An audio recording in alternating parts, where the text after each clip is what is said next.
Alors je vous fais un petit discours évidemment pour commencer.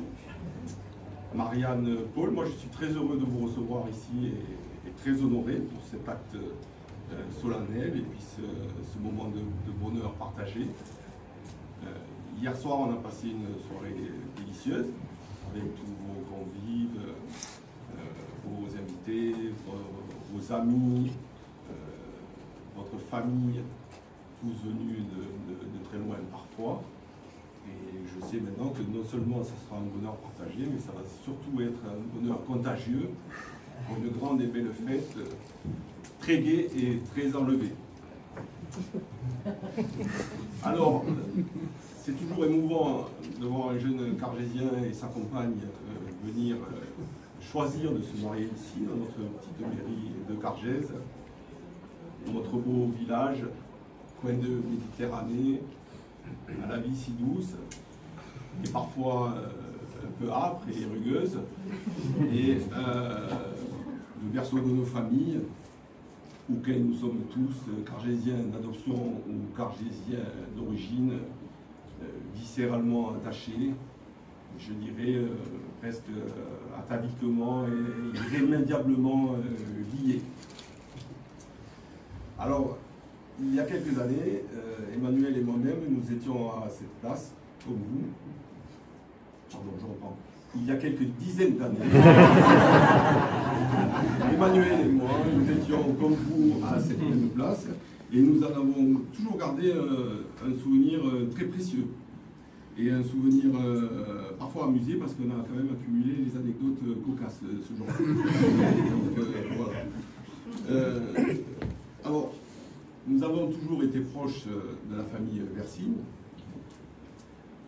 Quand je parle de la famille Versigne, c'est votre famille Versigne, pas confondre celle de mon épouse, évidemment. Donc, Crescent, qui nous impressionnait beaucoup avec sa stature de navigateur qui a parcouru toutes les mers du globe, et sa maman Lucette, qui était pétrie de beaucoup de talent, et leur fille Patricia et Nathalie. Alors dans ma famille, mes parents notamment aimaient beaucoup ton arrière-grand-père, Sandre, qui était un artiste incroyable et qui a dû vous laisser à tous certainement des chromosomes spécifiques d'art créatif. Moi je dis ça parce que je suis très jaloux parce que moi je n'en ai aucun. Donc voilà.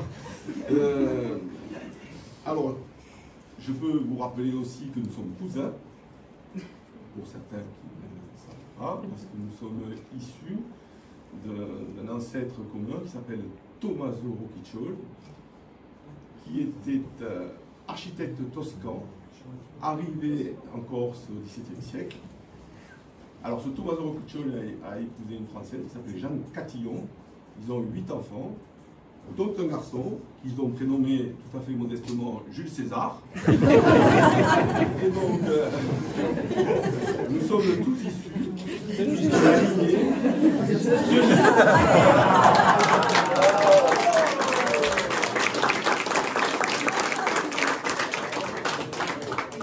lignée impériale aussi, la preuve aujourd'hui. Alors, moi je suis tout petit peu plus âgé que Patricia et Nathalie, mais j'ai quand même beaucoup côtoyé Patricia l'été pendant nos vacances respectives, surtout de façon nocturne d'ailleurs.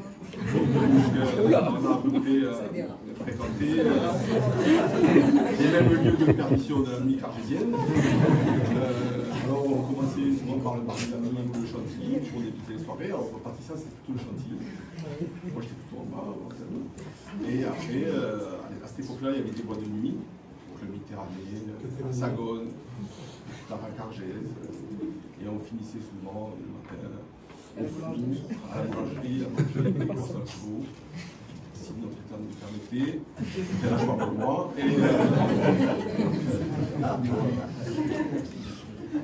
Alors, ensuite, Patricia intervient avec Frédéric, qu'elle nous a présenté comme étant son mari. On l'a cru, bien sûr. Et, Frédéric, avec son aisance naturelle et sans coup faire rire et très rapidement, est devenu cargésien, lui aussi, sans l'ombre d'une difficulté. Plus tard, un mois de septembre, ils sont arrivés tous les deux avec un couffin, très fier. Et dans ce couffin, il y a un petit garçon âgé de quelques jours, Paul. Voilà, tout petit.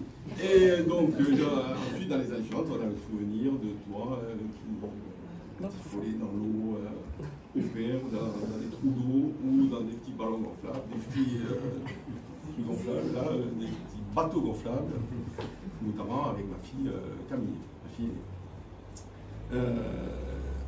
Et puis les années ont passé, et tu es devenu ce beau jeune homme, toujours souriant, toujours sympathique, affable, et ne te méprends pas quand je dis ça.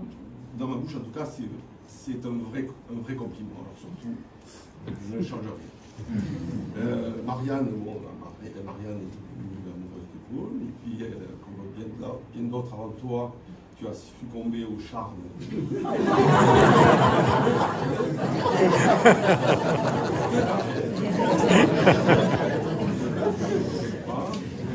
Ça a été plus simple parce que dès que mes filles et mon épouse ont su que tu étais une cavalière émérite et a fortiori de saut d'obstacle, tu as été immédiatement rangé dans la catégorie des gens dont on ne peut dire que du bien. Ça, c'est le miracle de l'équitation. Alors, pour ce qui me concerne, moi j'ai appris plus tard que tu étais capable de partir seul, faire le tour de Corse dans un van. Et là, évidemment, tu es devenu pour moi aussi persona grata. Et donc, tout ça pour dire que dans la liste de notre famille, tu as été classé assez vite dans la catégorie premium. Ce qui n'est pas évident, et qui n'est pas aussi facile qu'on le croit.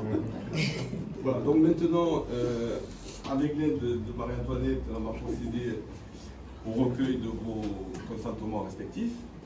Enfin, en tout cas, j'espère.